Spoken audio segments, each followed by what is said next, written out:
लुप्त होत चाललेल्या लोककलांना पुनरुज्जीवन करणे आणि अन्य कलांना मानाचे स्थान देणे, देशासमोर आपले राज्य संपन्न म्हणून समोर ठेवणे या उद्देशाने सांस्कृतिक विभाग प्रामाणिकपणे काम करत आहे, असे मत सांस्कृतिक कार्य व माहिती तंत्रज्ञान मंत्री ॲडव्होकेट आशिष शेलार यांनी व्यक्त केले.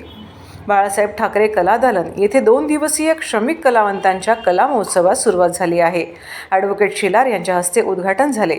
ते पुढे म्हणाले की गेले 3 महिने हे सरकार मुख्यमंत्री देवेंद्र फडणवीस, उपमुख्यमंत्री एकनाथ शिंदे, उपमुख्यमंत्री अजित पवार यांच्या नेतृत्वाखाली कार्य करीत आहे. सांस्कृतिक कार्य संचालनालय याची विशेष जबाबदारी दिली आहे.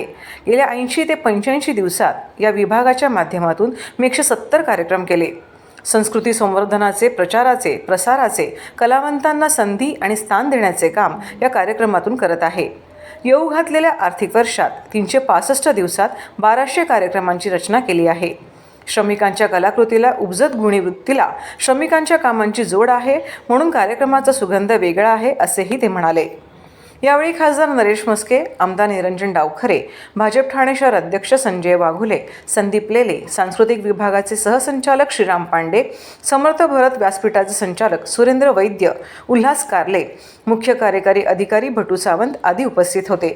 तृतीयपंथी, तमाशा कलावंत, गोंधळी, संबळवादक, अंध दिव्यांग, पोतराज, वासुदेव, कोळी बांधव, तारपा कलावंत असे जवळपास 100हून अधिक श्रमिक कलावंतांनी मान्यवरांसमोर आपल्या कला सादर केल्या.